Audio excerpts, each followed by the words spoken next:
Time बताइए कितना होगा? तो आप तो सिस्टम से बड़े हैं, हाँ? आप तो अपने आप को सारे सिस्टम से बड़े समझते हैं। आप हैं ये हैं सिस्टम से बड़े, नहीं समझते हैं तो देर से क्यों आते हैं?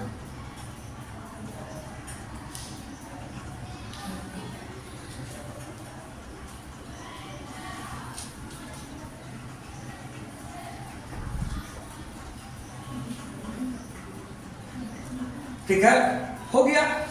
अब ये एग्जाम्पल कुछ देर पहले किसी और में आया था, आया था कि नहीं आया था? आया था, फिर आया।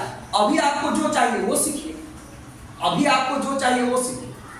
तो गैस निकल रहा है कि नहीं निकल रहा है? उत्सर्जन का मतलब होता है निकल रहा है कि नहीं, इसकी आपको जानकारी देनी। तो केमिस्ट्री ये बात की जानकारी नहीं दे पा रहा, तो उसके लिए थोड़ा कोई तरीका आपको बताया गया जिससे आसान हो जाए। तो ये जिंक है कि नहीं, ये जिंक है कि नहीं है? जिंक की अभिक्रिया हाइड्रोक्लोरिक सल्फ्यूरिक अम्ल से हो रहा है कि नहीं हो रहा है? हो रहा है। सल्फ्यूरिक अम्ल से हो रहा है कि नहीं हो रहा है? तो दोनों की अभिक्रिया से जिंक सल्फेट बना कि नहीं बना? बना। अब आपको अंदर से इच्छा है कि हम इसका सही नाम जाने बाबू, तो गलत बोल रहा हूं तो आप उसको जानना चाहेंगे ना, आप उसको लिखेंगे ना जिंक सल्फेट। दोबारा अगर हम गलत बोलेंगे तो आप पकड़िएगा ना कि सर वो सही है कि ये सही है। तो ऐसा कम से कम 10th लेवल तक का जो है उसका 50% नो भी चाहते हुए तो आपको जानना पड़ेगा। और ये है H2, ठीक है, ये गैस है। तो गैस के उत्सर्जन की जानकारी के लिए इससे पहले पढ़ाया था जी लिखना। अब क्या करें, जो गैस है उसके पास तीर लगा दे। क्या लगा दे? तीर लगा दे। हो गया, आगे बात समझ में? तीर लगा। तो जिंक की अभिक्रिया H2SO4 से हुई तो ZnSO4 बना। बिना नाम लिए आप ऐसे करेंगे और यही करेगा लोग, है क्या? आता कितना को? इंजीनियरिंग कीजिएगा केमिस्ट्री पढ़ना है, मेडिकल कीजिएगा केमिस्ट्री पढ़ना है, भागिएगा कहां? दोनों में मैथ घुसा हुआ है। फिजिक्स और केमिस्ट्री में न्यूमेरिकल्स है, वो क्या है? मैथ ही तो है। आपको मैथ तो घुसता ही नहीं है, न्यूमेरिकल्स का मैथ कैसे घुस जाएगा? बचपन से जो मैथ पढ़ रहे हैं उसका तो फॉर्मूला 4 को आता नहीं है, इसका फॉर्मूला आपको कहां से आएगा? और ये हाइड्रोजन गैस है। तो गैस निकल रहा है कि नहीं निकल रहा है इसकी जानकारी के लिए जो गैस है उसके बगल में तीर का चिन्ह दे दिया जाता है। इतनी बात हो गई। इसमें एक हम नई बात सिखा रहे हैं, तैयार रहिएगा। देखिए हो क्या रहा है, ये बात क्लियर हो गया। इसमें एक हम नई बात सिखाने जा रहे हैं, ध्यान से देखिए। आप गौर से देखिए, SO4 के साथ कौन बैठा हुआ है? H2 बैठा हुआ है।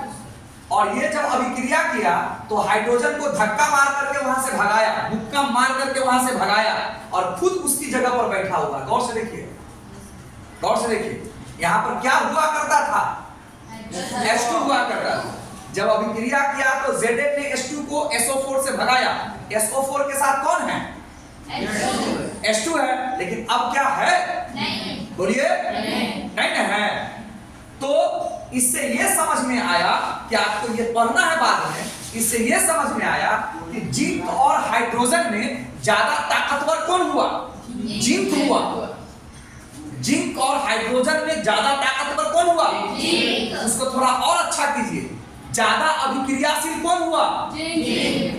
जिंक ज्यादा अभिक्रियाशील है। किससे? हाइड्रोजन से। तो जानना पड़ेगा कि हाइड्रोजन की तुलना में कौन ज्यादा अभिक्रियाशील है और कौन कम अभिक्रियाशील है। ठीक है, तब धक्का मार करके भगा पाएगा, वरना भगा। तो जब भी ऐसा एग्जांपल आ जाए तो आप समझ जाइएगा, है ना, कि ये इससे ज्यादा अभिक्रियाशील था, इसीलिए अभिक्रिया होने के बाद इसने इसको भगा दिया और खुद SO4 के साथ बैठ गया। तो ये आपको फिर याद करना पता चलना चाहिए। अगर ये कमजोर होता हाइड्रोजन से, अगर ये कमजोर होता तो हाइड्रोजन से कोई तो कमजोर होगा, कोई तो कमजोर होगा। क्या इक्के को कमजोर होगा 118 को में? बोलिए, हाइड्रोजन से कमजोर इक्के को कोई होगा? हाइड्रोजन से मजबूत खाली जिंक के होगा, जिंक से मजबूत कोई नहीं होगा। बोलिए, आपको जानना चाहिए कि सबसे ज्यादा अभिक्रियाशील कौन है, उससे कौन कम है, उससे कौन कम है। तो 10 को 20 को में 2 को 4 को 5 को दिमाग में ना रहेगा तो आप कैसे आइडिया लगाइएगा?